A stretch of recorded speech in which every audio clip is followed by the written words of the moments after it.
Hello friends and welcome back to the white slate पढ़ाई। अगर आप चैनल पे पहली बार आए हैं तो मैं आपको बता दूं, वाइट स्लेट पढ़ाई पे हम लोग क्लास 6 टू 11th के अलग अलग लेक्चर्स फ़िलहाल कवर कर रहे हैं।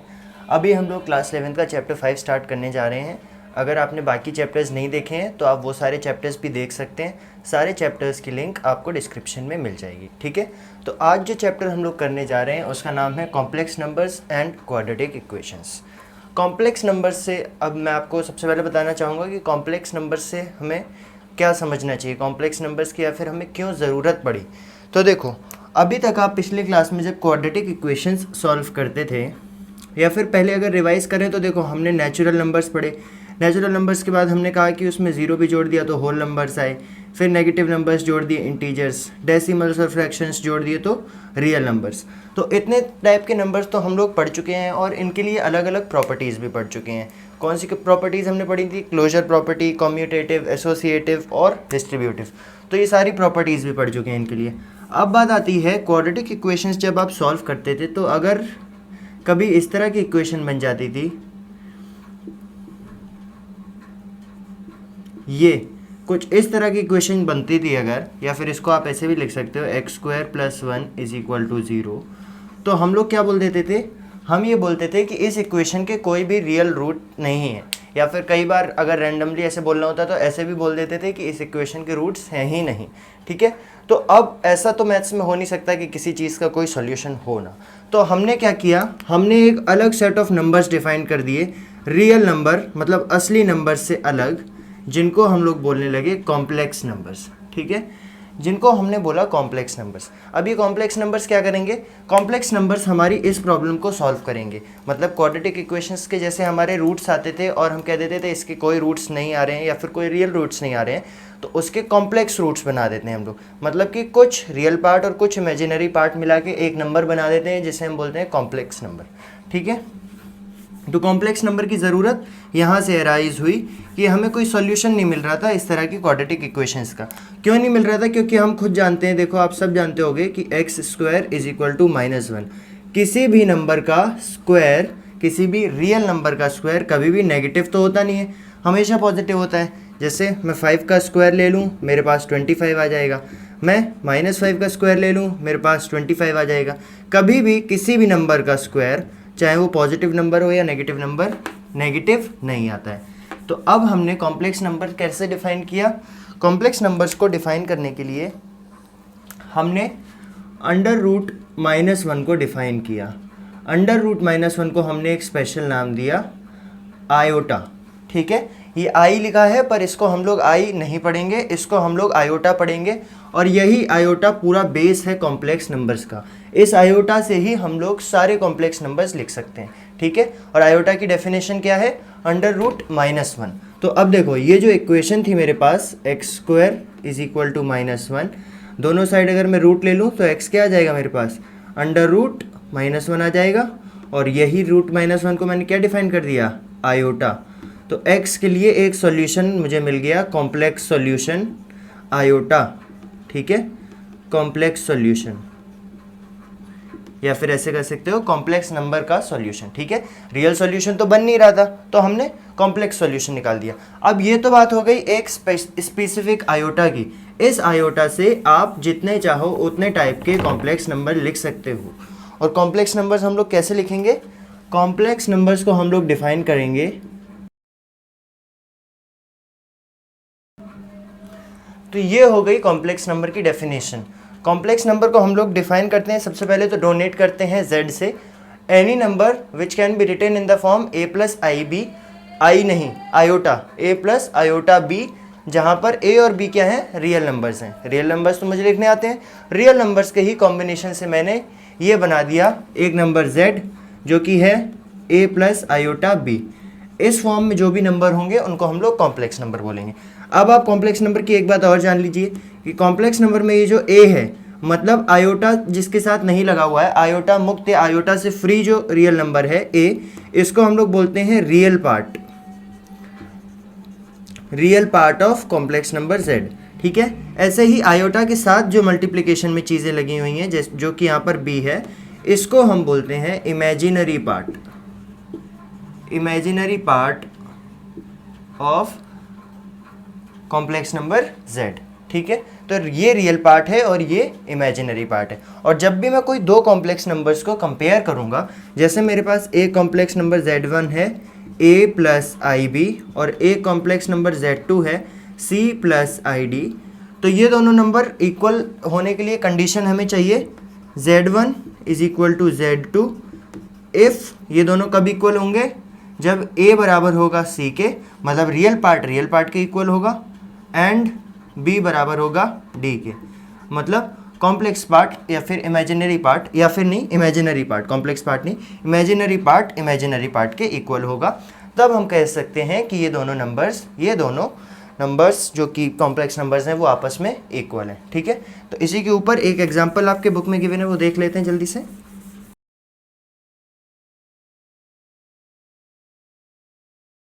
ये देखिए, ये क्वेश्चन आपकी बुक में गिवन है एग्जाम्पल 1 में, सॉल्व्ड एग्जाम्पल में। ये हमें दिया हुआ है 4x plus iota into 3x minus y is equal to 3 plus iota into minus 6 where x and y are real numbers, find the value of x and y, ठीक है।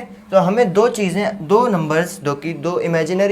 Complex numbers हैं वो आपस में इक्वल गिवन है और हमें x और y की वैल्यू निकालनी है। अभी हमने जस्ट पिछले 1 मिनट पहले देखा था कि दो कॉम्प्लेक्स नंबर्स कब इक्वल होते हैं, जब उनके रियल पार्ट्स आपस में इक्वल हों और उनके इमेजिनरी पार्ट्स आपस में इक्वल हों। इस नंबर का रियल पार्ट देखो क्या है, जो आयोटा से फ्री है 4x, तो 4x किसके बराबर होना चाहिए, इसका रियल पार्ट 3 है, 3 के बराबर होना चाहिए, मतलब x तो मुझे सीधा सीधा मिल गया 3/4।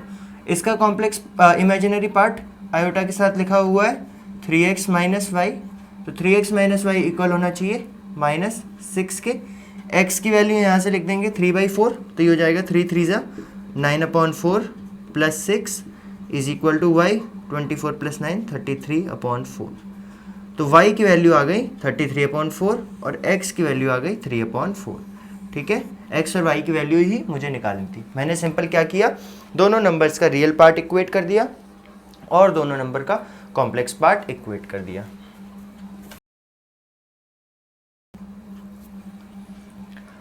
अगला टॉपिक जो हम लोग पढ़ेंगे वो है algebra of complex numbers. Algebra मतलब कि एडिशन, सब्ट्रैक्शन, मल्टीप्लिकेशन, डिवीजन, ये सारी चीज़ें कॉम्प्लेक्स नंबर्स के लिए, ठीक है। अभी तक हम लोग रियल नंबर्स के लिए, होल नंबर्स के लिए, सब के लिए पढ़ते थे अलजेब्रा। अब हम लोग पढ़ेंगे कॉम्प्लेक्स नंबर्स के लिए। तो सबसे पहली चीज़ जो हम लोग देखेंगे वो है एडिशन।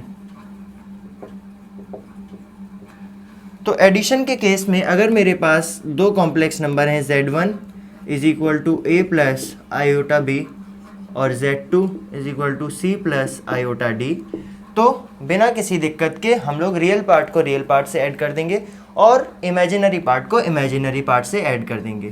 तो हम बोल सकते हैं z1 plus z2 is equal to a plus c plus iota common दोनों में से b प्लस d। बिल्कुल सिंपल है। और जैसा कि मैंने बताया था कि हम प्रॉपर्टीज़ पढ़ते हुए आए हैं सारे नंबर्स के लिए। अच्छा, अगर आपको प्रॉपर्टीज़ नहीं पता है ये सब क्या होता है, closure, commutative property, associative, distributive, तो क्लास 8 के रैशनल नंबर की प्लेलिस्ट आपको डिस्क्रिप्शन में ज़रूर मिलेगी।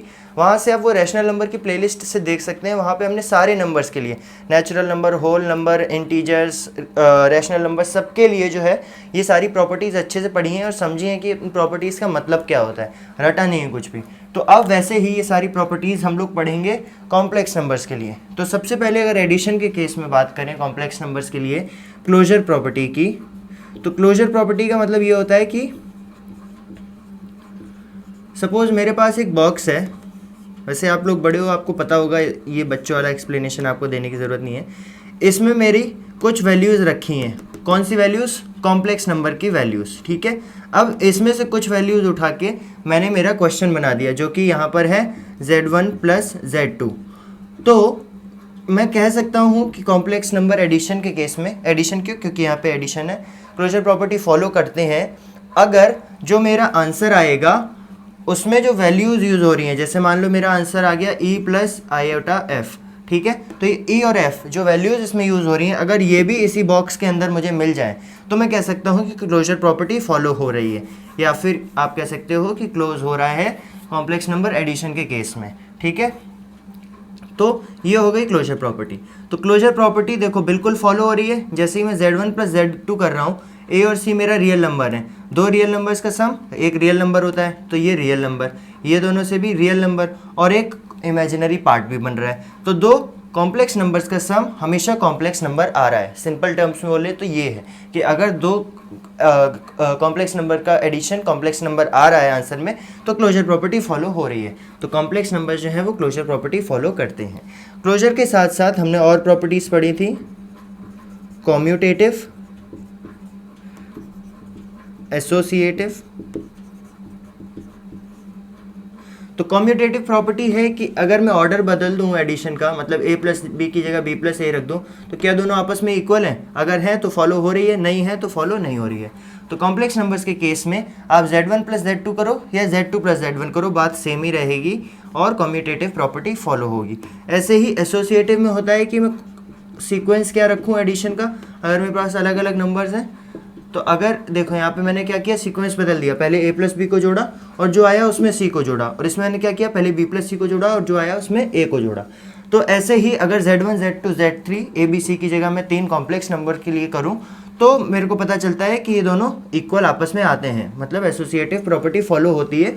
सीक्वेंस से फर्क नहीं पड़ता कि आप पहले कैसे जोड़ रहे हो और बाद में किसको जोड़ रहे हो। तो क्लोजर प्रॉपर्टी भी फॉलो हो गई, कम्यूटेटिव भी और एसोसिएटिव भी। अब एडिशन के केस में हम लोगों ने दो चीज़ें और पढ़ी थी। हमने पढ़ा था एडिटिव आइडेंटिटी और एडिटिव इनवर्स।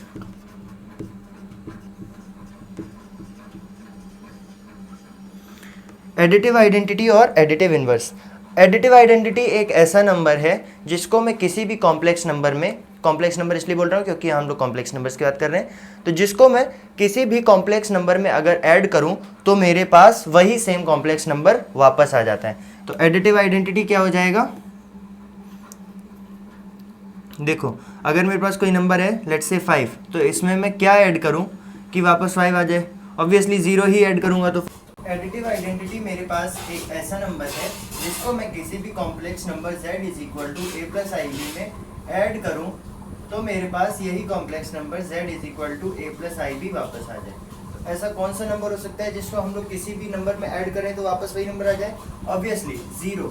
लेकिन 0 को मुझे एक कॉम्प्लेक्स नंबर के फॉर्म में लिखना होगा, तो मैं उसको लिख दूंगा 0 प्लस आयोटा 0। ठीक है, लिखने का एक तरीका है, किसी भी रियल नंबर को आप कॉम्प्लेक्स के टर्म्स में ऐसे ही लिख सकते हो, उसके इमेजिनरी पार्ट को 0 लिख दो और जो वो नंबर खुद है वो रियल पार्ट में लिखो। ठीक है, ऐसे ही एडिटिव इनवर्स की बात करें तो एक number a plus i b, इसका एडिटिव इनवर्स होता है minus a minus i b. Additive inverse मतलब कि दोनों को आपस में मैं जोड़ूं तो मेरा आंसर 0 आए, और देख लो a प्लस आई बी और minus a minus i b को जोड़ेंगे तो आंसर 0 ही आएगा। तो ये तो हो गए हमारे एडिटिव इनवर्स और एडिटिव आइडेंटिटी। तो ये बात करी हमने एडिशन की। अब अगर बात करें सब्ट्रैक्शन की, तो सब्ट्रैक्शन ऑफ कॉम्प्लेक्स नंबर, अगर मेरे पास दो कॉम्प्लेक्स नंबर हैं a प्लस आयोटा b और एक नंबर है c प्लस आयोटा d, तो इन दोनों का सब्ट्रैक्शन z1 माइनस z2, इसको मैं लिख सकता हूँ z1 प्लस, ऐड करना तो मुझे आता है, तो z1 प्लस माइनस z2, बस हमने रिप्रेजेंटेशन बदल दी। तो देखो माइनस z2 क्या हो जाएगा, सबसे पहले तो माइनस z2 कैलकुलेट करने की, माइनस z2 हो जाएगा minus c minus iota d, तो z1 माइनस z2 आ जाएगा z1 that is a plus iota b plus minus z2 क्या है, minus c minus iota d। और ये मुझे आता है कैसे ऐड करते हैं दो नंबर्स को, दोनों के रियल पार्ट्स आपस में ऐड कर दो प्लस आयोटा के साथ दोनों के इमेजिनरी पार्ट आपस में ऐड कर दो। ठीक है, तो ये आ जाएगा मेरे पास z1 माइनस z2 की वैल्यू। बिल्कुल सिंपल है, हमने सिर्फ क्या किया कि प्लस की जगह प्लस माइनस में उसको तोड़ा, और क्योंकि हमने एडिशन सीख चुका था ऑलरेडी दो कॉम्प्लेक्स नंबर्स का, तो हमने दोनों नंबर्स को आपस में ऐड कर दिया। ऐसे ही अगर इसके बाद में मल्टीप्लिकेशन की बात करूं,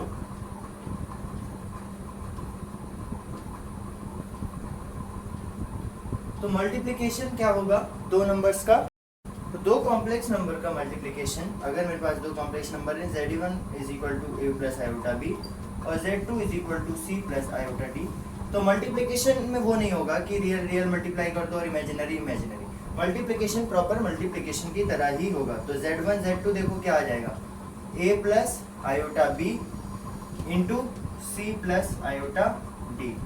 ठीक है, मल्टीप्लाई करो A C plus iota times A D plus iota times B C plus iota square D D. ठीक है, अब देखो आयोटा होता क्या है, अंडर रूट -1, दोनों साइड का स्क्वायर लिया तो आयोटा स्क्वायर कितना आया -1। तो आयोटा स्क्वायर की वैल्यू -1 में यहाँ पर पुट कर दूंगा तो मेरे पास आ जाएगा A C minus B D plus iota times A D plus B C. ठीक है, तो Z1 Z2 दो कॉम्प्लेक्स नंबर अगर a प्लस आई बी और c प्लस आई डी हैं तो उनका मल्टीप्लिकेशन करने पे मुझे ये मिलेगा। आप चाहो तो डायरेक्टली ये रिजल्ट याद कर सकते हो और जब भी आपसे क्वेश्चन में दो नंबर्स दे दे तो ये रिजल्ट से वैल्यूज पुट कर दो, या फिर आप डायरेक्ट ऐसे कर सकते हो, ऐसे करने ज़्यादा सही है और ताकि कोई कंफ्यूजन ना रहे आपको और एक एक्स्ट्रा चीज़ फालतू में दिमाग में याद ना करनी पड़े। ठीक है, अब एडिशन की तरह मल्टीप्लिकेशन भी क्लोजर प्रॉपर्टी, कम्यूटेटिव प्रॉपर्टी और एसोसिएटिव प्रॉपर्टी को तीनों को ही फॉलो करता है। इसके अलावा अगर मैं बात करूं मल्टीप्लिकेटिव इनवर्स और मल्टीप्लिकेटिव आइडेंटिटी की, तो मल्टीप्लिकेटिव आइडेंटिटी मतलब एक ऐसा नंबर जिसको मैं एक कॉम्प्लेक्स नंबर में मल्टीप्लाई करूं तो मेरे पास आंसर वही कॉम्प्लेक्स नंबर वापस आ जाए। तो ऐसा सिर्फ एक नंबर होता है, वो होता है 1। तो जैसे 0 के केस में मैंने 0 को कॉम्प्लेक्स बना के लिखा था, ऐसे ही मैं 1 को कॉम्प्लेक्स बना के लिख सकता हूँ 1 प्लस 0 आयोटा। तो ये तो हो गई इनकी मल्टीप्लिकेटिव आइडेंटिटी। अगर मल्टीप्लिकेटिव इनवर्स की बात करी जाए तो मल्टीप्लिकेटिव इनवर्स हो गया एक ऐसा कॉम्प्लेक्स नंबर जिसको मैं इस सपोज Z1 ये कॉम्प्लेक्स नंबर है, इसमें मल्टीप्लाई करूं तो मेरे पास रिजल्ट 1 आए, मल्टीप्लिकेटिव इनवर्स।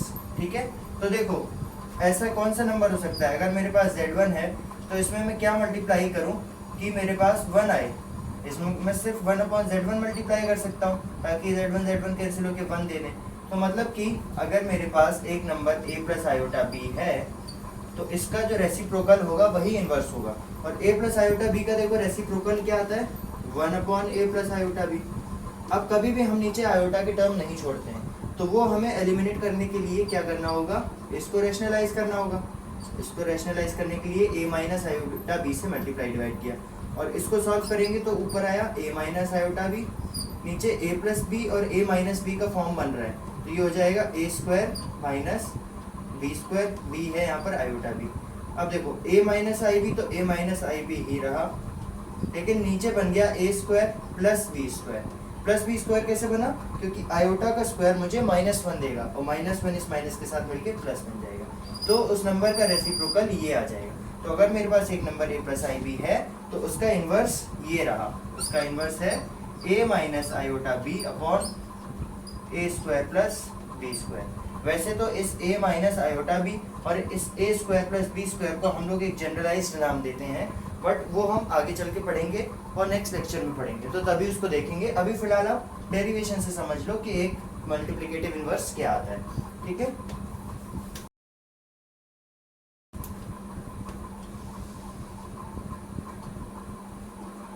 अगला टॉपिक है हमारा division of complex number. Addition subtraction और मल्टीप्लिकेशन हमने देख लिया, डिवीजन देखते हैं। तो अगर मेरे पास दो नंबर हैं Z1 is equal to a plus iota b और Z2 is equal to c plus iota d, तो इनका डिवीजन में कैसे निकाल सकता हूँ, ऐसे जैसे एडिशन सब्ट्रैक्शन के लिए किया था ना, वैसे ही इनका डिवीजन हो जाएगा Z1 upon Z2 is equal to a plus iota b और मेरे को मल्टीप्लिकेशन आता है तो मल्टीप्लाई कर दूंगा मैं Z2 के रेसिप्रोकल से, मतलब 1 plus 1 upon c plus iota T. और अभी मैंने जस्ट अभी पिछली यहाँ पर मैंने रेसिप्रोकल निकालना सीख लिया था, तो Z1 अपॉन Z2 क्या हो जाएगा a plus iota b into इसका रेसिप्रोकल क्या हो जाएगा c minus iota d upon c square plus d square. ठीक है, रैशनलाइज कर दिया इसको और कुछ नहीं है, ये इसका रेसिप्रोकल है या फिर मल्टीप्लिकेटिव इनवर्स है।